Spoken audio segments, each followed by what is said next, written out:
Ya.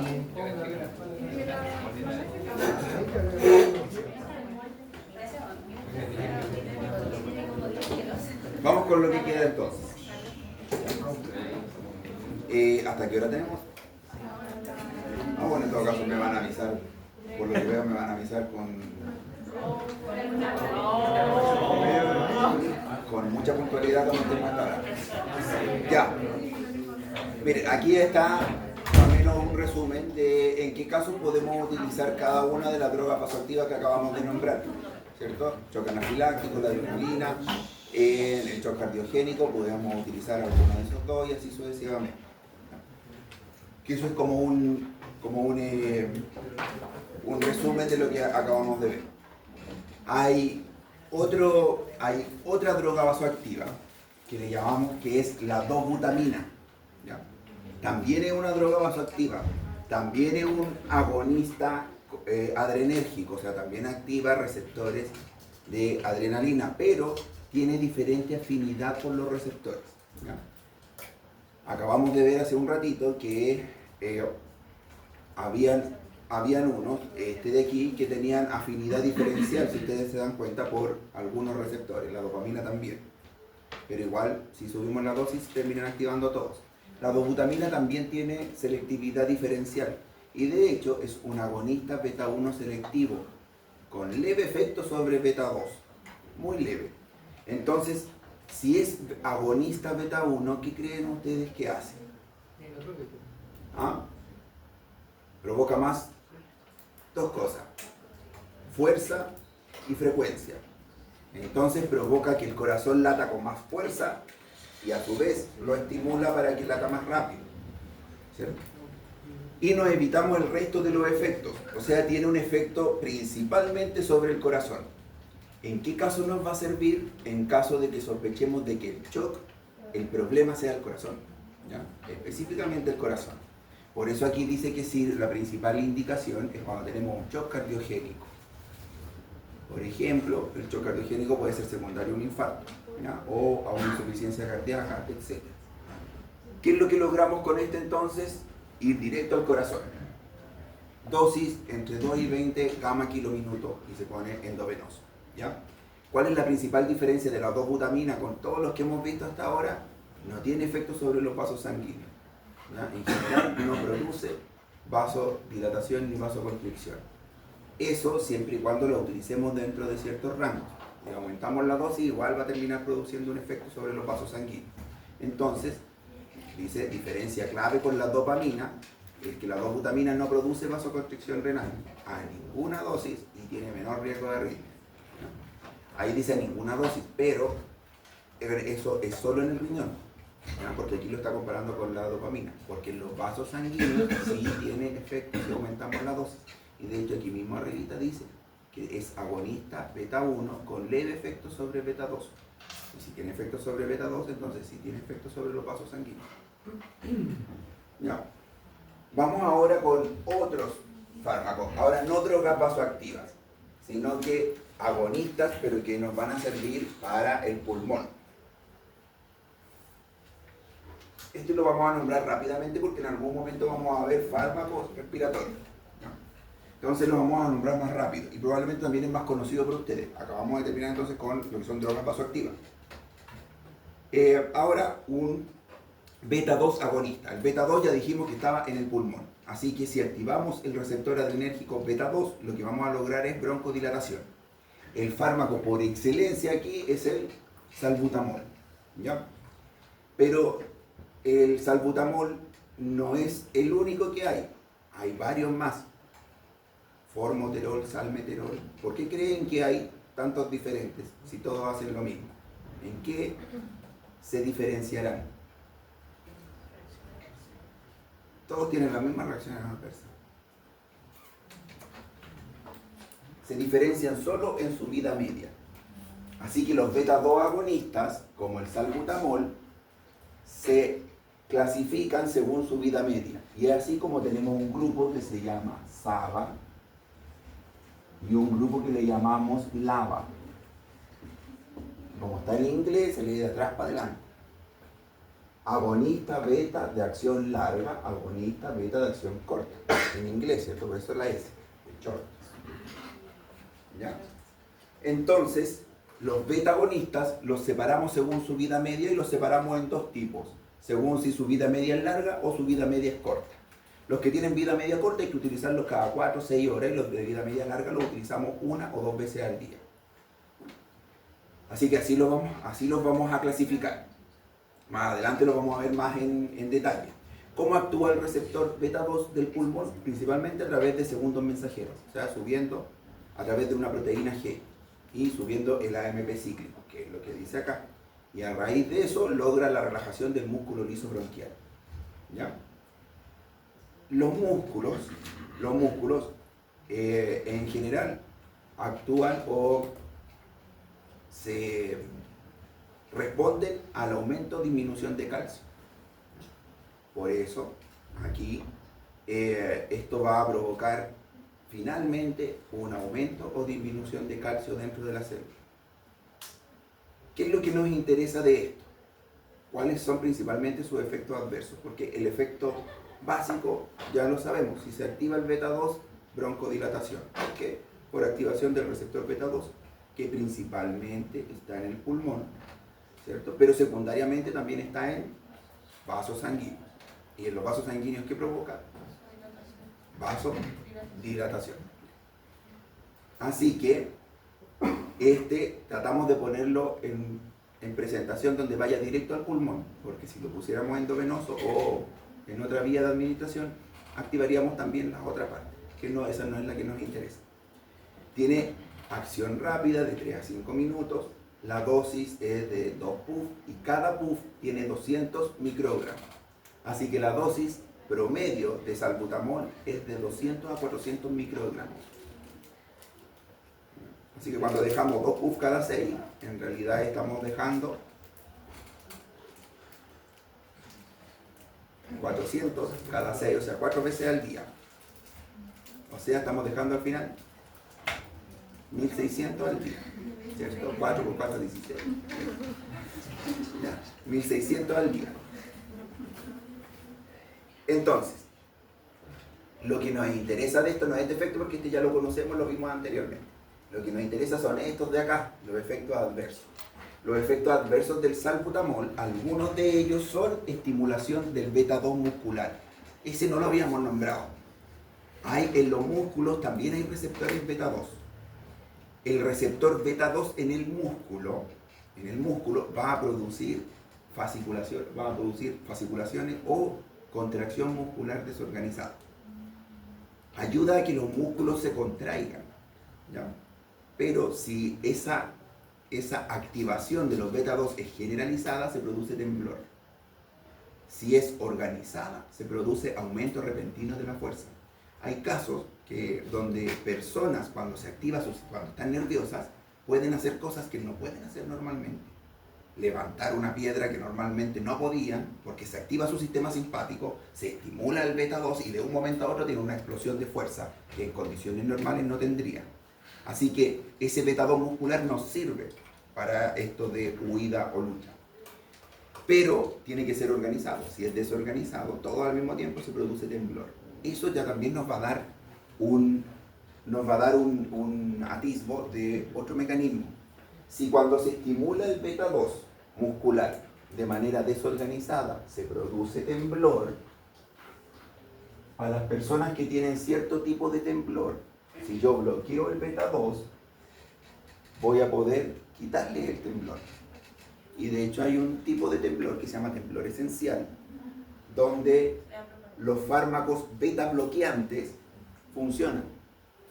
¿Y por qué funcionan? Porque el beta 2, cuando se activa, produce temblor, así que si lo bloqueamos, quitamos el temblor. Pero solo del temblor esencial. No me sirve con el Parkinson, no me sirve con otros tipos de temblor. Solo con el temblor esencial. Además de eso, otro efecto adverso de activar los beta 2 es la taquicardia. Eso ocurre principalmente por 2 mecanismos. Primer mecanismo, ahí está, es un que llamamos efecto beta 1 residual. que es lo que yo les comentaba delante, si aumentamos demasiado la dosis, damos demasiado salbutamol, vamos a terminar estimulando igual los beta 1, ¿ya? Porque afinidad depende de la concentración. Y el otro efecto es que los beta 2, ¿se acuerdan que producían los vasos sanguíneos? Vasodilatación.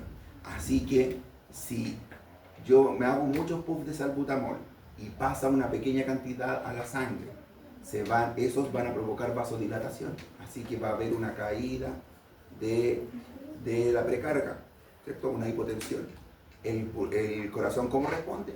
Haciendo una taquicardia refleja para poder compensar esa caída de la presión. Y por eso se produce la taquicardia. Entonces la taquicardia del salbutamol se produce por dos cosas. Por la taquicardia refleja, producto de la activación de los beta 2, y además por activación directa del beta 1. ¿Ya? Pero depende de la dosis, y algunos pacientes también depende de otras cosas. Por ejemplo, si un paciente toma beta bloqueantes, ¿se acuerdan que pasaba algo que se llamaba, qué pasa con los receptores cuando yo tomo beta bloqueantes? ¿Aumentan o disminuyen? ¿Cierto? Aumentan los receptores para tratar de compensar. Y supongamos que yo dejé ahora el propanolol o lo que estaba tomando el beta bloqueante, pero quedé con más receptores. Así que ahora cuando yo me haga 2 puffs de salbutamol, tengo más receptores disponibles. Así que puede que a dosis menores me dé igual efectos mayores. Me vuelvo como más sensible al fármaco. Así que algunas personas, bueno, vamos a decir por qué, pueden tener estos efectos adversos con dosis normales de fármaco, sin necesidad de aumentar mucho la dosis. Y por último, el otro gran efecto es la hipocalemia. El salbutamol produce hipocalemia por algo que se llama shift intracelular. Provoca que se active, producto de que se activan los beta 2, se activa una bomba de sodio-potasio. Así que la bomba de sodio-potasio, ¿qué es lo que hace? Intercambiar potasio. Si hay potasio dando vuelta, lo entra al intracelular y lo intercambia por un sodio. Entonces, como el salbutamol es capaz de activar a los beta 2 y por lo tanto activar la bomba sodio-potasio, es capaz de agarrar el potasio, tirarlo adentro de la célula y sacar sodio. Y el cuerpo con el sodio sabe qué hacer. ¿Cuál es el problema de agarrar el potasio y tirarlo para adentro? Que podemos quedar con poco potasio en la sangre, o sea, con hipocalemia. Y las alteraciones de potasio producen alteraciones del ritmo, arritmias. Así que uno de los efectos adversos, de los riesgos del salbutamol, es generar hipocalemia, o sea, que baje el potasio y por lo tanto generar una arritmia. Eso es lo que dice acá. ¿Ya? Sobre todo si yo lo mezclo con otros fármacos que me hacen botar electrolitos como potasio, como los diuréticos. Entonces se potencia, ¿no? Ahora, ahí a veces yo quiero bajar el potasio. ¿En quiénes quiere bajar el potasio? En los que tienen el potasio alto. O sea, en las hipercalemias. En la hipercalemia. Las hipercalemias, yo quiero bajar potasio. Así que ahí, ese efecto que aquí es efecto adverso, ahí lo puedo utilizar como efecto principal. De hecho, uno de los tratamientos para bajar potasio es colocarle al paciente, primero se le coloca, primer paso, gluconato de calcio, que ya vamos a ver en algún momento para qué sirve. Después, segundo paso, glucosa más insulina, que también hace que se meta potasio dentro de la célula. Salbutamol, furo, resinas de intercambio iónico y bicarbonato, entre comillas, algunos pacientes. ¿Ya? Si nada de eso funciona, diálisis.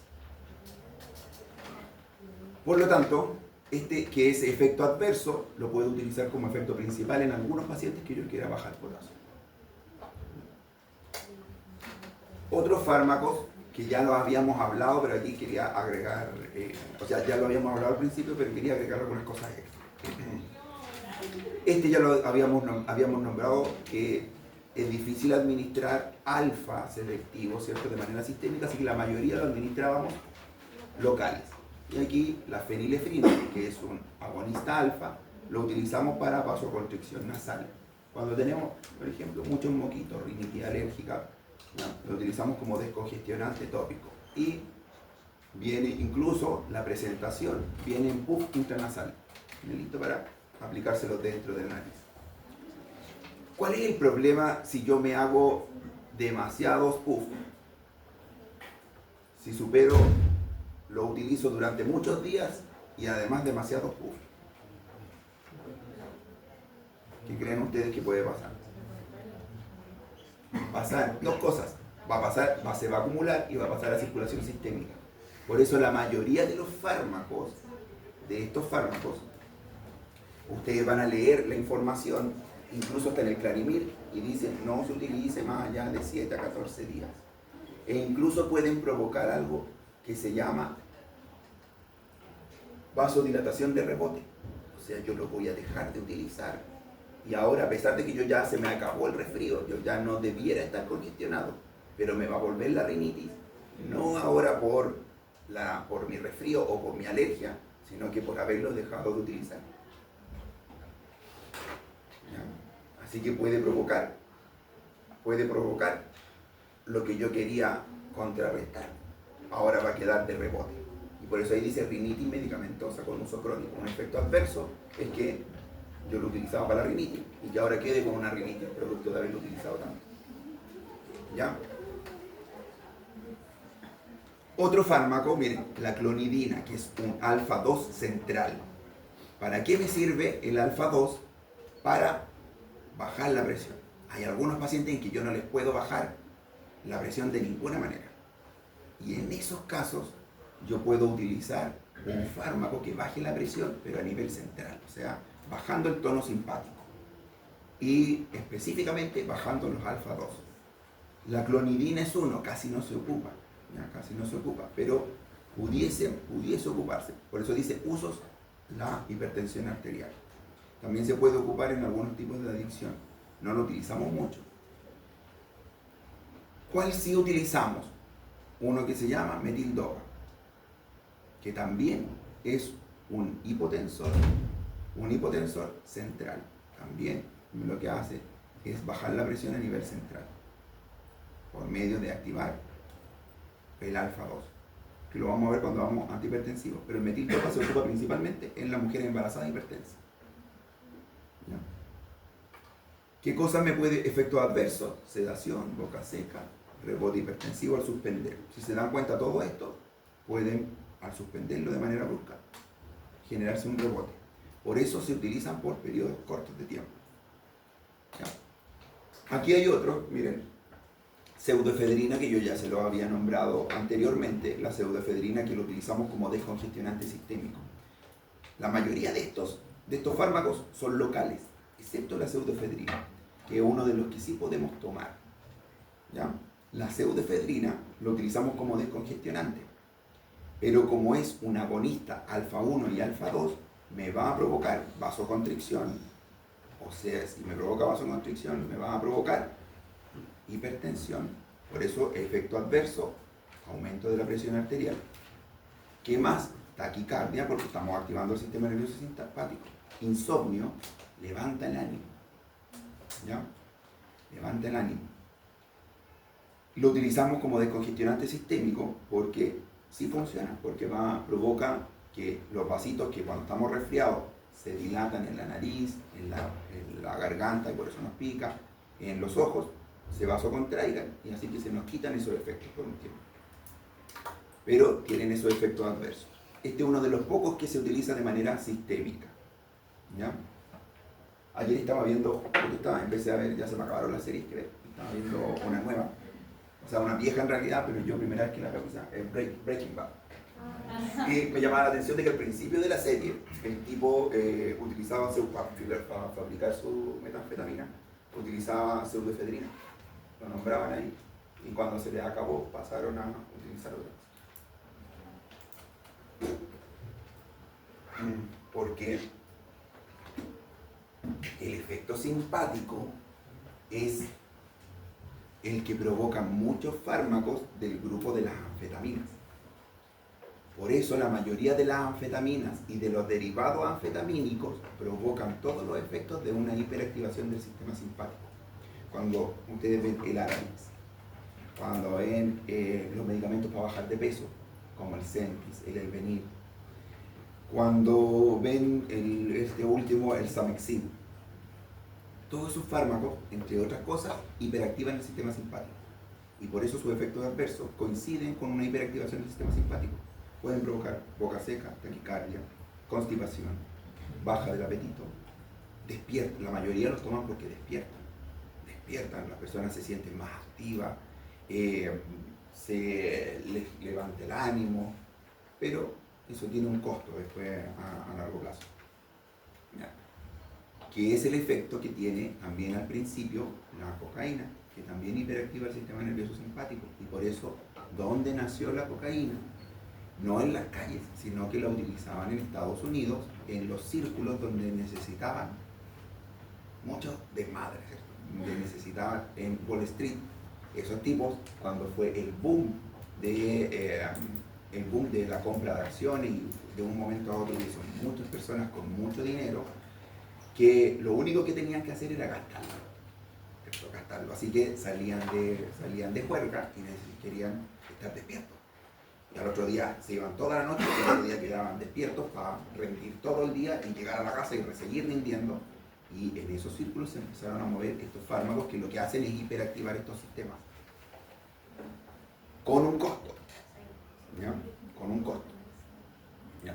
Y aquí abajito, mire, dice, evitar más de 3 a 5 días porque puede causar rinitis medicamentosa. O sea, lo que yo quería quitar, lo puedo provocar. Vamos ahora al otro extremo. Todo eso eran los agonistas. Vamos ahora a los antagonistas adrenérgicos, que yo diría que son el grupo más importante de la droga vasoactiva y ahora los adrenérgicos. Cuando pasemos a los colinérgicos son bien poco importantes porque tienen usos bien restringidos.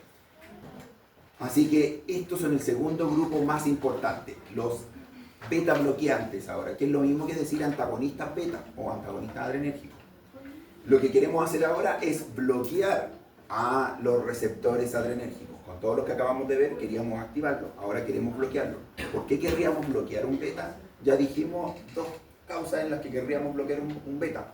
Uno, para la insuficiencia cardíaca, para el temblor esencial y una arritmia. También podríamos utilizarlo como antiarrítmico, entre comillas, porque si hacemos que el corazón lata menos, le quitamos automatismo al corazón. Uno de los problemas del corazón es que todas las células del corazón tienen capacidad de disparar. Todas las células del corazón son capaces de despolarizarse solas. Pero la vía del nodo sinusal, el nodo AB, todo ese sistema le gana a todo el resto y por lo tanto siempre lleva la batuta. Pero hay veces que un foco dispara antes que el nodo sinusal y el nodo AB. Por ejemplo, después de un infarto. ¿Ya? Eso genera, por ejemplo, extrasístoles. Cuando se generan extrasístoles, un foco dispara antes que todo el resto. Eso genera un latido extra.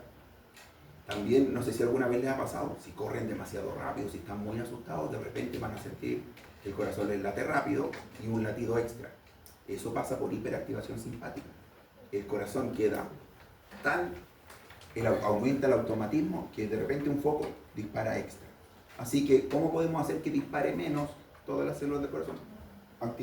Poniéndole un beta bloqueo para que bajar el automatismo y que las células no disparen cuando no deben y darle tiempo al nodo sinusal y nodo AB para que ellos sean quienes disparen. Aquí tenemos, miren, un grupo de fármacos, los podemos clasificar igual como los agonistas, selectivos o no selectivos. Tenemos un grupo que le llamamos no selectivo y un grupo que le llamamos selectivos. Los vamos a ver más adelante, pero miren las causas o para las cosas que las podemos ocupar. Miren, hay uno que se llama fentolamina, que lo podemos ocupar, por ejemplo, en el feocromocitoma. ¿Saben lo que es un feocromocitoma? Es un tumor productor de noradrenalina. Así que si tenemos un tumor que produce mucha noradrenalina, ya dijimos que la noradrenalina activaba más a los alfa que los beta, ¿se acuerdan? Así que podemos utilizar un fármaco que bloquee a los alfa y de esa manera controlamos el feocromocitoma mientras tanto. Entonces el feocromocitoma es un tumor productor de nora. ¿Qué tenemos que hacer para contrarrestarlo? Poner algo que bloquee a la nora. Y podemos colocar esos fármacos. También, hasta ahora hemos hablado que el alfa-1 está en los vasos sanguíneos, ¿cierto? En la musculatura lisa de los vasos sanguíneos y provoca vasoconstricción. Pero los vasos sanguíneos no son los únicos que tienen musculatura lisa. Hay otros lugares del cuerpo que también tienen musculatura lisa. ¿Qué otros lugares se les ocurre con musculatura lisa? El intestino. ¿Qué más?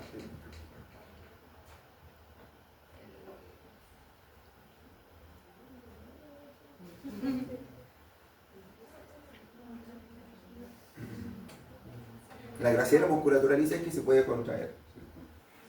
Ya. ¿Qué otro lugar?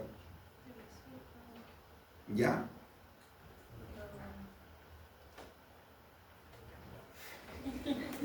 Bien. Principalmente. Bueno, muy bien lo que ustedes dijeron, pero hay zonas donde está más concentrada la musculatura lisa. Por ejemplo, en los esfínteres. Esfínter esofágico superior, esfínter esofágico inferior, esfínter pilórico, esfínter iliocecal, y así sucesivamente. Pero sí está en todos lados, pero los esfínteres son los lugares donde está más concentrado. Y un lugar importante es la uretra, por donde sale la orina, ¿cierto? Los uréteres y uretra.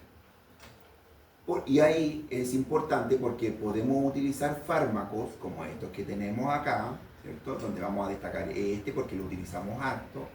La tamsulosina es un bloqueante alfa-1. ¿Para qué nos sirve? Para las personas que tienen hiperplasia prostática, o sea, la próstata muy grande.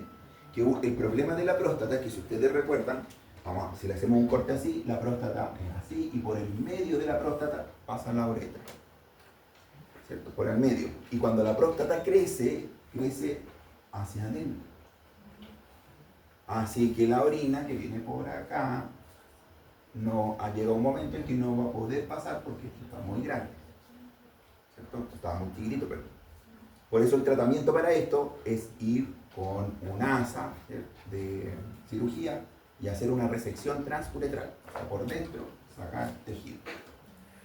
Pero otra cosa que podemos hacer es poner un antagonista selectivo alfa-1 que lo que va a hacer es relajar las células que rodean aquí a esto, cosa de que esto se abra y deje pasar orina.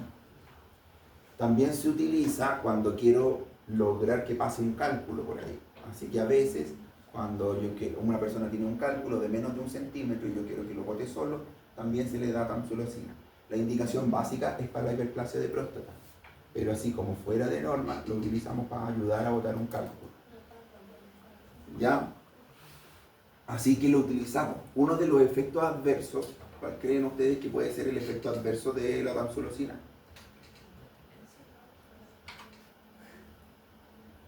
La hipotensión ortostática, porque no le pega solo a la musculatura lisa del conducto prostático, sino que además a las células de la arteriola, que se relajan y cuando la persona cambia de posición, la presión disminuye de un momento a otro. Así que generalmente a los pacientes les decimos tómeselo en la noche, ¿no? Para evitar la hipotensión ortostática y para que pueda orinar durante la noche. ¿Ya? Y por otro lado, hay fármacos que bloquean el alfa-1, pero ahora el vascular más que el prostático, y lo utilizamos como antihipertensivos. ¿Ya? Y aquí les voy a dejar una tarea. ¿Ya? Una tarea que se la voy a dejar de verdad porque no la sé.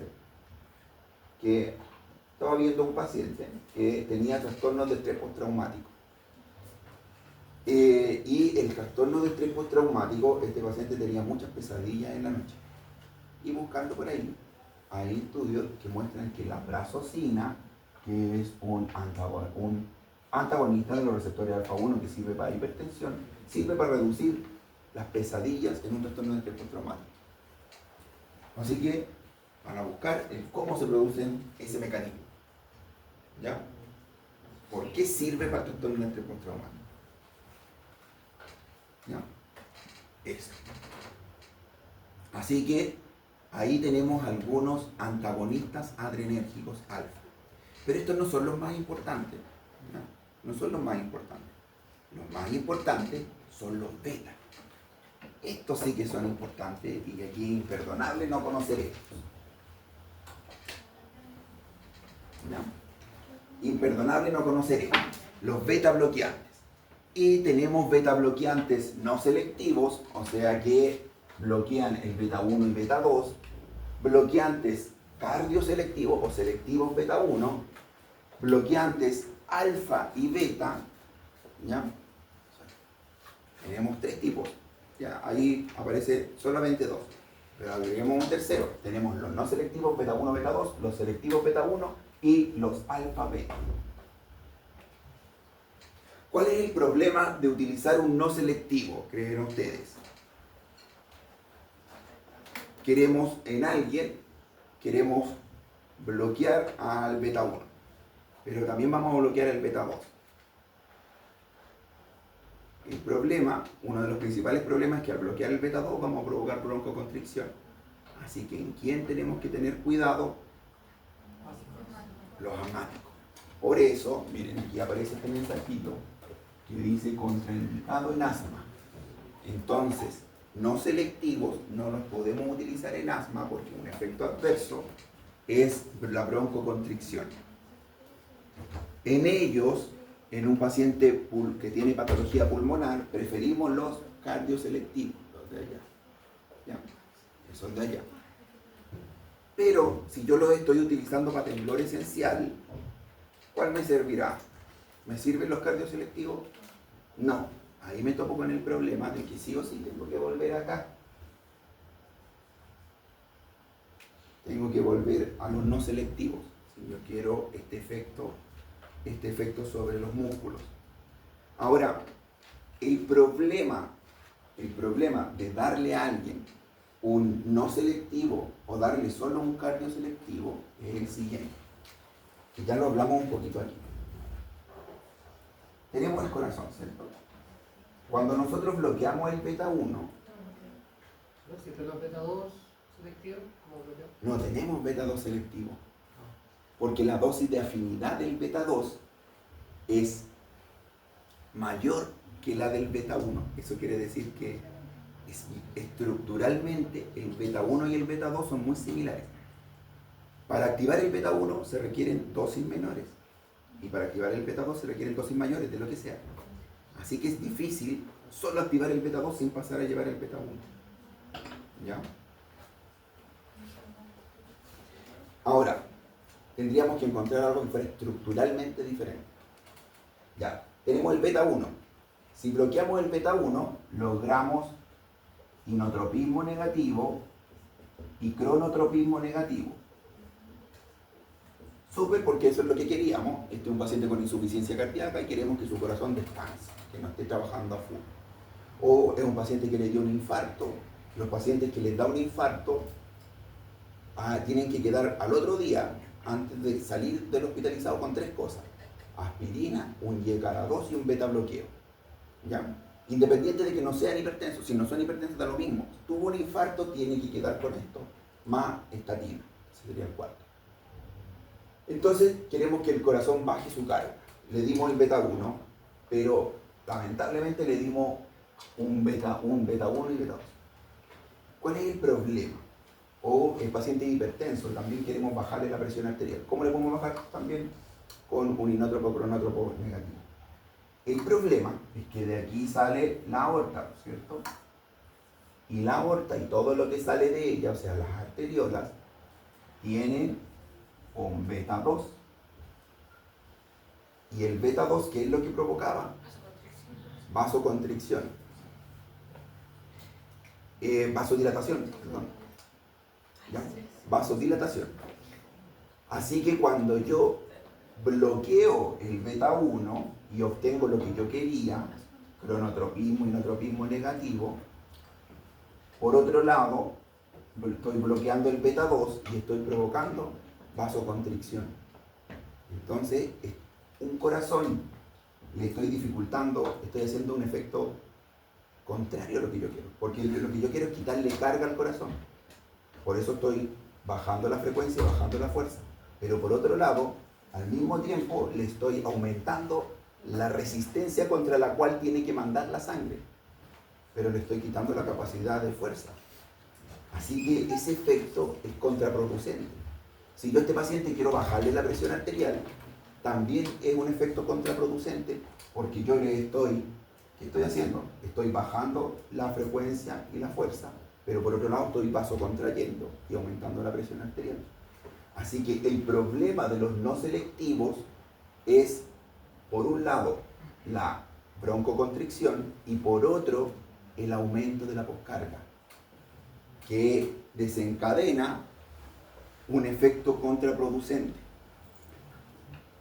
Para eso se crearon los fármacos que bloquean tanto los alfa como los beta. ¿Por qué? Porque si yo bloqueo el beta, estoy provocando vasoconstricción y, si yo bloqueo el beta, estoy provocando inotropismo negativo y cronotropismo negativo. Y si bloqueo el alfa, estoy evitando la vasoconstricción. Así que ahí sí tengo un buen efecto, porque estoy bajando la carga del corazón y al mismo tiempo también bajo la poscarga. Le bajo la resistencia vascular periférica, por lo tanto el corazón tiene menos resistencia al flujo. Para eso son los alfa-beta, entonces, para evitar el efecto contraproducente de los beta no selectivos, en que bajo la carga del corazón pero aumento la resistencia, y con los alfa-beta bajo la carga y también bajo la resistencia. Profe, ¿el bloqueo de los alfa va a ser mayor que el bloqueo de los beta 2? Exacto. ¿Ya? Listo. Ahora, ¿cuáles son los ejemplos de eso, de estos fármacos? Antes de eso, que para los beta bloqueantes tienen un arsenal gigante de cosas para los que lo podemos ocupar. Se pueden ocupar en hipertensión, se pueden ocupar en angina y posinfarto, se pueden ocupar en insuficiencias cardíacas, se pueden ocupar en arritmias. Vamos a ver más adelante el tema de las arritmias, pero como ustedes ya pasaron cardio, las arritmias yo las puedo manejar de dos formas: control del ritmo o control de frecuencia, ¿cierto? Dependiendo la FA principalmente. Con los beta bloqueantes yo puedo hacer control de frecuencia, no control de ritmo, o sea, la FA no va a revertir con un beta bloqueante, pero sí voy a disminuir las molestias del paciente. Ya, o sea, solo voy a hacer control de frecuencia. Para esas arritmias me sirve. Ya. Me sirve para la tirotoxicosis, o sea, cuando alguien tiene hipertiroidismo, mucha hormona tiroidea dando vuelta, yo le puedo dar un beta bloqueo y también voy a bajar esos efectos adversos. No termino el hipertiroidismo, solo sintomático. Para las cefaleas, me sirve para como profilaxis de cefalea, ¿ya? Como profilaxis. Y para el temblor esencial, donde el propanolol es primera línea. Pero por otro lado tienen unos efectos adversos los beta bloqueos. ¿Cuáles son los efectos adversos? La bradicardia y el bloqueo AB, ¿cierto? Principalmente provocan bradicardia sinusal.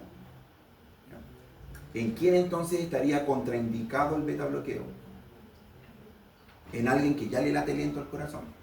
Si alguien ya le late lento el corazón, mejor no colocarle un beta bloqueo que pueda lograr menos todavía. Porque recuerden que dijimos al principio que los fármacos que actúan en el sistema nervioso autónomo sí logran el efecto contrario. Los antagonistas logran el efecto contrario. Así que a alguien que le late lento y yo le pongo un beta bloqueante, voy a lograr que lata más lento todavía. Porque estos pacientes necesitan del tono simpático. Así que alguien que tenga una bradicardia de base, no utilizamos beta bloqueo, una contraindicación. ¿Qué bradicardia se les ocurre? Ya pasaron cardio.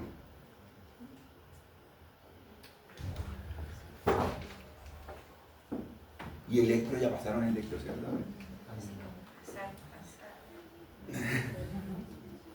¿Qué bradicardia se les ocurre así por las clásicas? La clásica bradicardia, ustedes están en el hospital y les preguntan por una bradicardia, ustedes tienen que nombrar.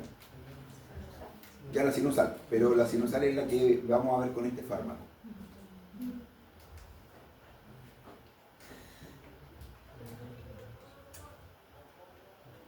¿Qué bradiarritmia se me ocurre?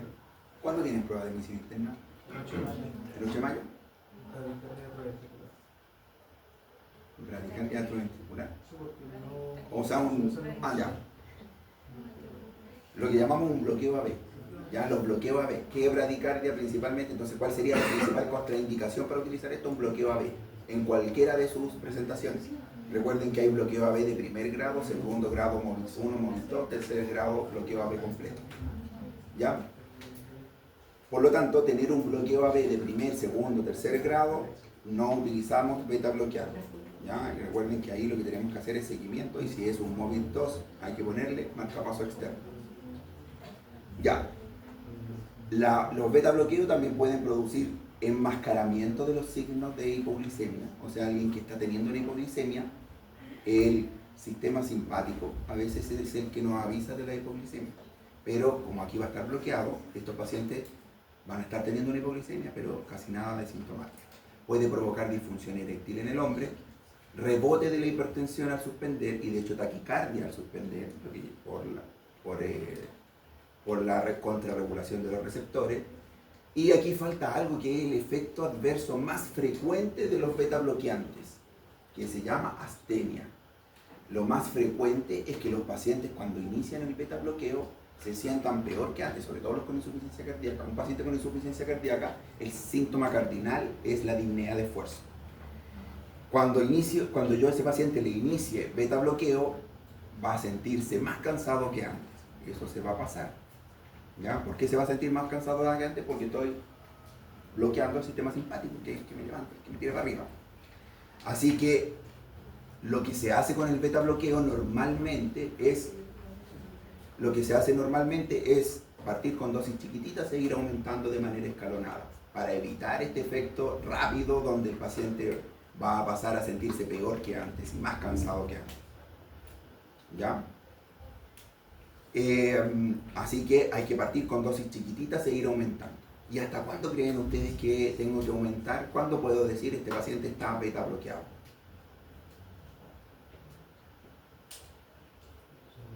Porque el paciente no va a sentir nada nuevo. Un paciente que tiene insuficiencia cardíaca, después de que yo lo beta bloquee, va a seguir con su insuficiencia cardíaca. Que es diferente al ortofármaco. Cuando a un paciente le duele la cabeza y yo le doy, o tiene temblor esencial y yo le doy propanolol, cuando se le pare el temblor, ahí es. Si le duele la cabeza, si ya se le pasó el dolor, ahí es la dosis. ¿Llegar a alguna frecuencia objetiva? Muy bien. Yo digo, el paciente está beta bloqueado cuando llego a una frecuencia cardíaca objetiva. ¿Cuál es mi frecuencia cardíaca objetivo? 60. Porque de ahí para abajo ya pasaría a bradicardia. Así que alrededor de 60 es mi frecuencia cardíaca objetivo. Ahí yo digo, el paciente está beta bloqueado. ¿Pero 60 cuándo? ¿Durmiendo? Latido por minuto. No, sí, pero 60 cuándo. En reposo. ¿En reposo durmiendo? ¿En reposo? No, en reposo. En reposo lo despierto. Ya. No, generalmente todo lo que hacemos todas las mediciones con los pacientes las hacemos despiertos, excepto la polisomnografía, que es el electroencefalograma. ¿Ya? Miren, ahí están las dosis que por supuesto hay que aprenderse, ¿cierto? Donde tenemos el propanolol, que es propanolol. Vamos a nombrar algunos, miren, les voy a nombrar. Los más importantes. Propanolol es no selectivo, es beta 1, beta 2. No aparece eso en el cuadro, hay que colocarlo. Ahí están los usos para los que lo utilizamos. Miren, dice ansiedad también. Sirve específicamente para la ansiedad social o la fobia social. ¿Ya? También sirve. Tiene poca evidencia, pero funciona. Ya. Viene en tabletas de 10, 40, 80 y ahí uno tiene que ir subiendo. ¿Ya? Lo podemos utilizar para esas cosas y es un no selectivo, beta 1, beta 2. Metoprolol, selectivo. Lo podemos utilizar para esas cosas. Los selectivos principalmente para corazón. Bisoprolol es por excelencia para el corazón. ¿Ya? Así que cuando pensamos en algo en cardíaco hay que pensar generalmente el bisoprolol. Y si estamos en un CEFAM, el atenolol, que no aparece aquí, que viene de 50 miligramos. Aquí dice bisoprolol, tabletas de 2.5, 5 y 10. Falta una que es de 1.25. ¿Y la atenolol? De 50, 100 y de 100. ¿Ya? Entonces, aquí el bisoprolol agreguen 1.25. ¿Ya? Entonces partimos con tabletas de 1.25, 2.5 y ahí vamos subiendo. Generalmente se va duplicando. Hay unas tabletas de 3.25 también. ¿Ya? Y ahí, ¿hasta cuándo tenemos que llegar? Hasta que el paciente esté beta bloqueado. Por eso dice, mire, la dosis típica entre 2.5 y 10. O sea que la dosis de 1.25 es una dosis de paso, una dosis de inicio. ¿Ya? Pero no es una dosis objetivo. Así que eso uno lo compra solamente para pasar por ahí y poder llegar más arriba. Hay varios fármacos que traen dosis de inicio.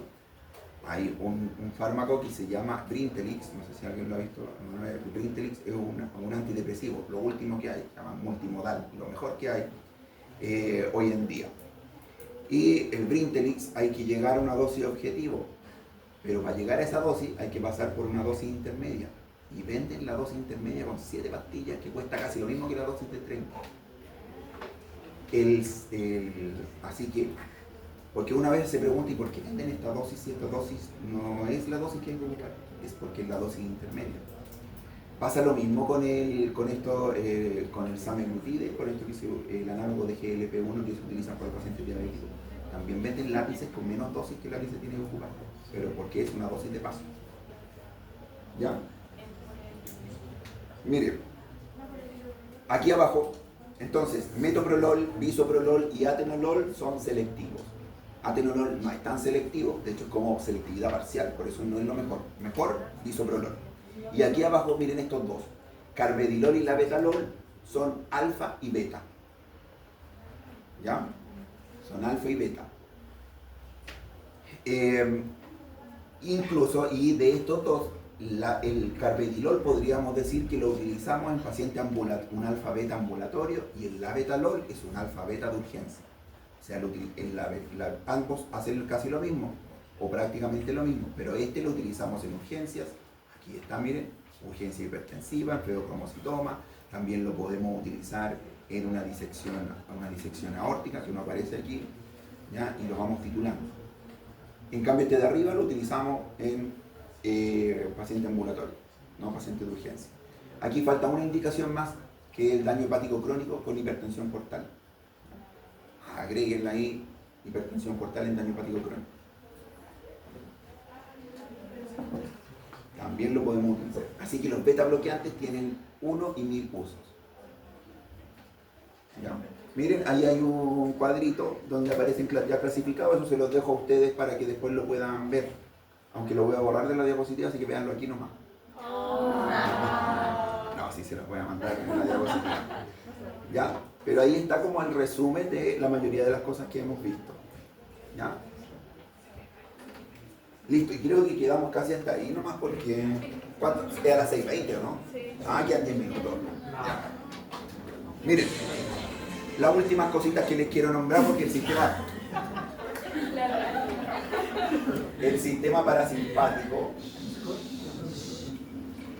parasimpático es mucho más simple, ¿ya? Así que les voy a nombrar 2 o 3 cositas, porque utilizamos menos de estos medicamentos, son más de especialidad, los utilizan o los oftalmólogos o en una situación de urgencia específica, así que aquí vamos a ir más rápido. Y hay varias cosas que ya dijimos.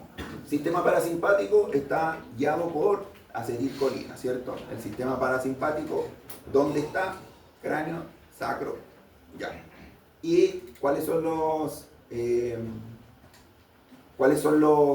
receptores? Muscarínicos y nicotínicos, pero nos importaban a nosotros los muscarínicos. Eso por una parte. Vamos ahora, que eso es lo que dice acá. ¿Ya? Eso es lo que dice acá. Les voy a nombrar algo que generalmente se ve en urgencia, ¿ya? Pero que tiene que ver con esto, y es una de las pocas, la mayoría de estos son medicamentos que se utilizan en especialidad, pero una de las pocas cosas con las que se podrían topar o lo que les podrían preguntar es un tipo de intoxicación que se llama intoxicación por órganos fosforados. Los órganos fosforados son unas sustancias que se utilizan en plaguicidas. Esa sustancia inhibe de manera irreversible una enzima que se llama acetilcolinesterasa. La acetilcolinesterasa lo que hace es destruir a la acetilcolina. Así que si nadie destruye la acetilcolina, vamos a quedar con acetilcolina, mucha acetilcolina dando vuelta. Y a eso nos vamos a provocar entonces una intoxicación con acetilcolina. Y de hecho a eso le llamamos síndrome colinérgico. Las intoxicaciones. Yo puedo tener intoxicaciones también con fármacos del sistema simpático. Y a esto le llamamos toxíndrome simpático mimético. Hay un toxíndrome por cada uno de los fármacos. Si tenemos este toxíndrome, le llamamos síndrome colinérgico. O sea, tenemos demasiada acetilcolina dando vueltas. Y ahí se activan todos los muscarínicos y los nicotínicos al mismo tiempo de manera severa. ¿Y qué se produce? Estos son los efectos que se producen en ese paciente. Hay un acrónimo que es Dumbbells, también hay uno que dice LUDGG, que ambos lo que nos tratan de decir es cuáles son los efectos de hiperactivar a los receptores muscarínicos en el sistema parasimpático. ¿Qué van a tener estos pacientes que le hiperactivamos este sistema? Diarrea por aumento del peristaltismo. Ya dijimos que el sistema parasimpático es el control del sistema. Así que vamos a tener mucho peristaltismo, mucha secreción gastrointestinal, contracción del detrusor y por eso urinación. A eso se refiere la U. El paciente se va a orinar. Miosis, contracción de la pupila, broncoespasmo con mucha secreción.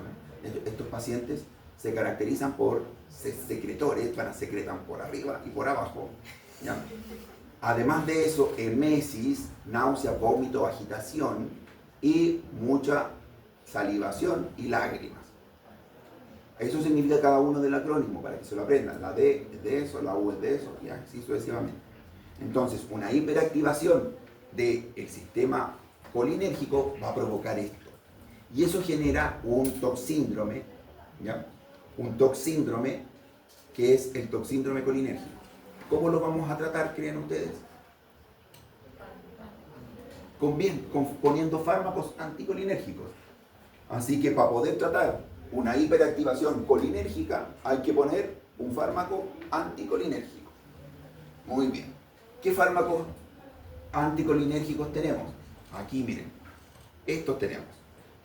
Anticolinesterásicos de uso clínico. La neostigmina, la fisostigmina y la piridostigmina. Uno de los que más pudiesen ustedes tener contacto es la piridostigmina. ¿Ya? ¿Por qué pudiesen tener contacto con ese? Porque ese nos sirve para inhibir a la acetilcolinesterasa, en un caso especial que es la miastenia gravis.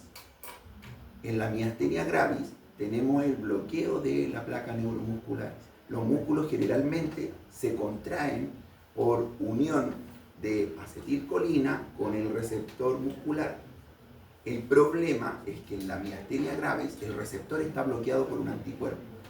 Así que por mucho que se quiera unir, está bloqueado el receptor por un anticuerpo. Como está bloqueado, entonces los músculos no se contraen y se genera lo que se genera en la miastenia gravis, que es debilidad muscular, que puede aparecer en el párpado primero, después generalizada, y ahí podemos ir teniendo diferentes tipos. Así que, ¿cómo podemos hacer para que estos pacientes sí puedan contraer los músculos? Es inhibir a la acetilcolinesterasa para que la acetilcolina dure más en la placa muscular. ¿No? Con este sí pudiesen ustedes encontrarse.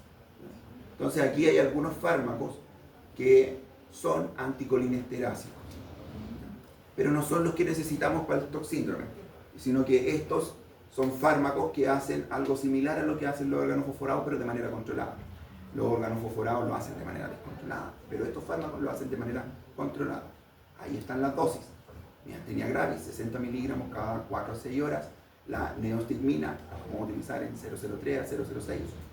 Hay en 007, pero realmente me lo aprendí 003 a 006. Mitad de dosis, 200 completo. Podemos utilizar también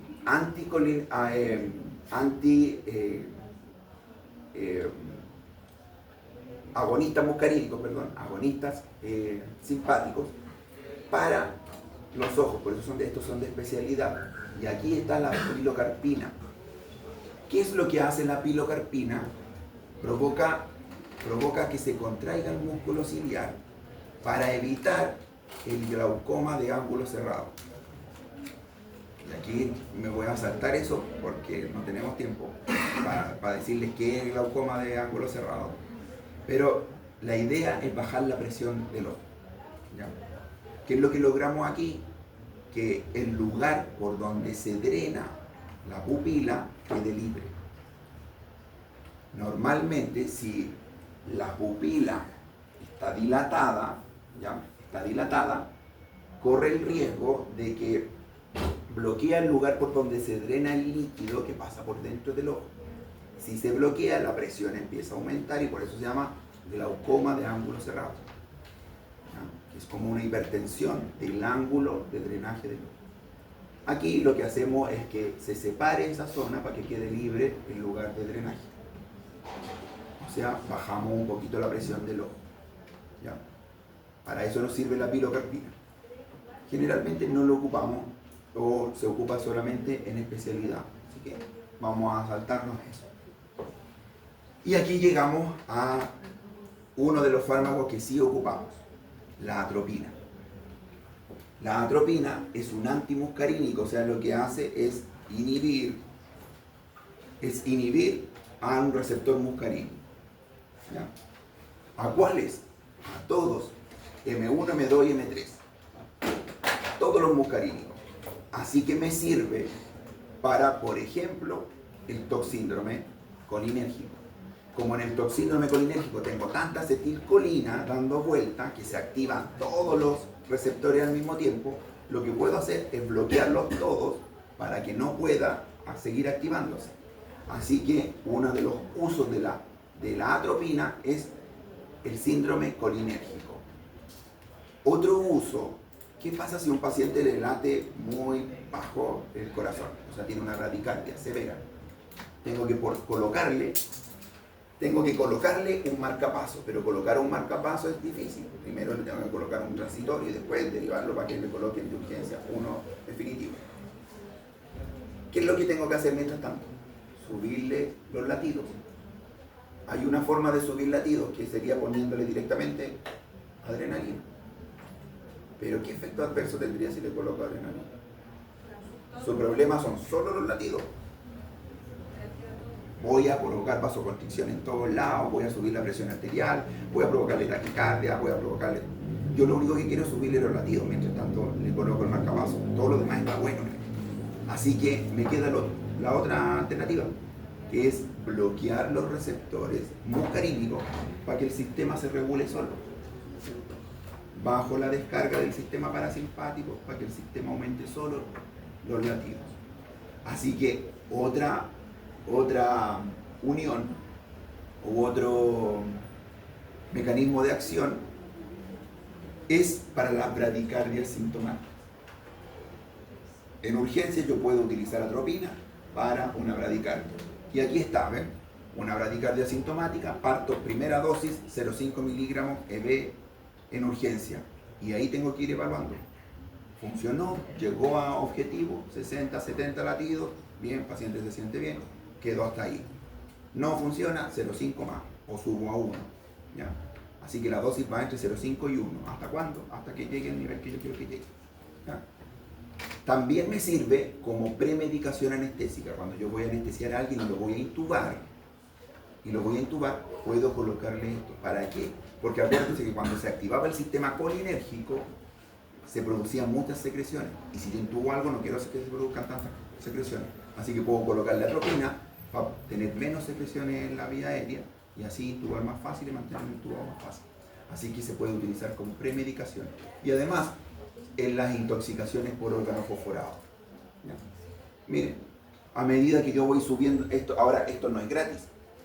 Mientras yo más subo la dosis, ¿cierto?, puedo generar todo lo contrario. Ahora no un síndrome colinérgico, sino que un síndrome anticolinérgico.